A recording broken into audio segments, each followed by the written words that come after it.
Disturbed যে সেইভাবে মোদিজি যেরমভাবে সেইভাবে এখানে সেটা এক্সপ্লয়েট করা গেল।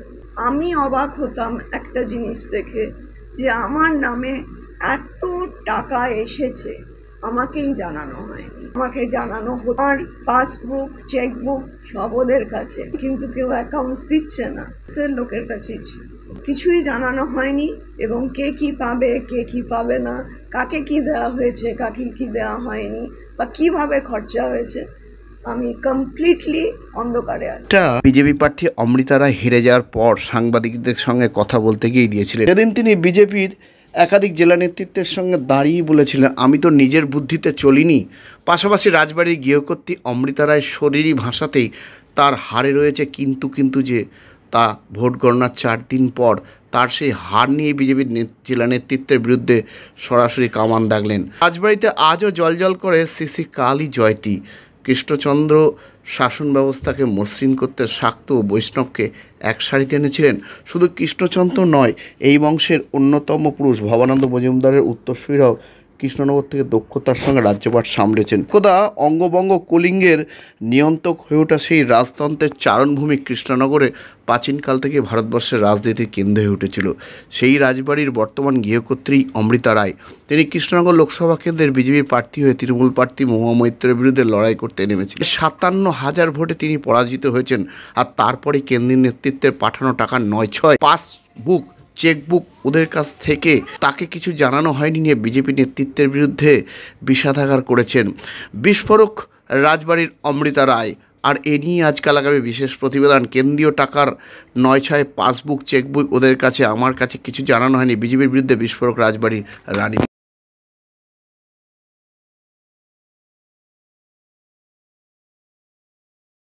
হাত বাড়ালে অ্যাপেলো। চেন্নাইয়ের নামী চিকিৎসকরা বসছেন কৃষ্ণনগরের পাত্র বাজারের অ্যাপেলো ইনফরমেশন সেন্টারে। স্বল্প ভিজিটে পাওয়া যাচ্ছে দেশের বিখ্যাত চিকিৎসকদের কাছ থেকে চিকিৎসার সুযোগ। জটিল রোগের চিকিৎসার জন্য সত্বর চলে আসুন পাত্র বাজারের অ্যাপেলো ইনফরমেশন। এখানে রয়েছে চিকিৎসার সমস্ত অত্যাধুনিক পরিষেবা, তাই যোগাযোগ করুন 8001129623। আর একটা জিনিস আমার ভীষণ বিরক্ত লেগেছে, কারণ আমি নিজে চুরি করি না, আমি অন্য কোনো দুর্নীতিতে ইনভলভ নই, এবং আমি পার্টিকে যখন আমাকে পেরাপিরি করেছিল ঢোকার জন্য, আমি তখন বলেছিলাম আমি আপনাদের জন্য প্রবলেম হয়ে যাব না তো, কারণ আমি এই জিনিস আমি স্বচ্ছল। তখন বলো না কি বলছেন, সব ঠিক আছে, যাও ঢুকে গেলাম।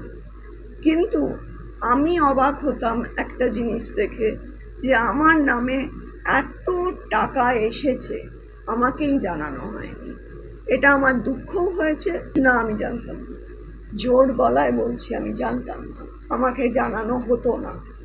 আমার পাসবুক চেকবুক সব ওদের কাছে, 1000 বার চাওয়া সত্ত্বেও। দেখুন, আমি একটা ভদ্রবাড়ির সদস্যা, বারবার চাওয়া যায়? তো সেখানে আমি অনেককে বলেছিলাম যে দেখুন আমায় কিন্তু কেউ অ্যাকাউন্টস দিচ্ছে না, তারপরে কিন্তু আমি চোর সাজবো না।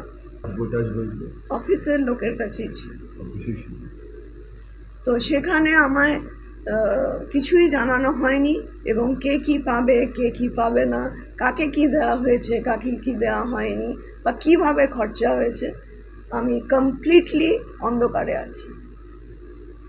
আর যে আমি অনেকবার সবাইকেই বলেছি, কিন্তু কেউ সেরকম গুরুত্ব দেয়, সেটা আমার মনে হয় মানে একটু ওয়াইজলি খরচা করলে ভালো হতো। টাকা আসবে যাবে সব ঠিক আছে, কিন্তু যে জন্যে পাঠানো সেই জন্যে খরচা করলে ভালো হতো। এবং তার চেয়েও বড় জিনিস হলো মানে টাকাগুলো গেল কোথায়, আমি অনুমান করছি, এবং যেটা আপনাকে বললাম দেখাতে পারবো, অনেকেই সেরকম অ্যালিগেশন দিয়েছে। তো সবাই কি মিথ্যে কথা বলছে এটা আমি মানি না, কিন্তু সব থেকে ভালো হতো যে আমি অফিস ফান্ডের জন্য কিছু রেখে নিই, তারপরে ক্যান্ডিডেটের টাকা ক্যান্ডিডেটকে দিয়ে দিই, দায়টা তাহলে ওনাদের রইল না, ক্যান্ডিডেট হিসেব রাখলো। তবে আমি ডিস্টার্বড যে সেইভাবে মোদিজি যেরমভাবে সাপোর্টটা দিলেন সেইভাবে এখানে সেটা এক্সপ্লয়েট করা গেল। সে আমার মোদিজির জন্য দুঃখ হচ্ছে। উনি আপনার সামনে করলেন যে মোদিজির যে ওথ টেকিংয়ে আপনি আসবেন, এক্ষুনি করলেন।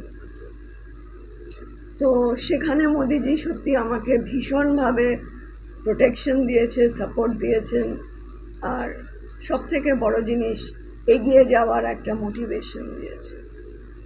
তা আমার ওনার জন্য মানে খুবই খারাপ লাগছে যে উনি মানে এইরকম অবস্থা তার হলো না। সে তো আমার এক্ষুনি ফোন এলো, আমি যাচ্ছি কি যাচ্ছি না সেটা এখন আমি করতে পারবো না, কিন্তু একটা বাজে ব্যাপার হয়ে গেল জিনিসটা।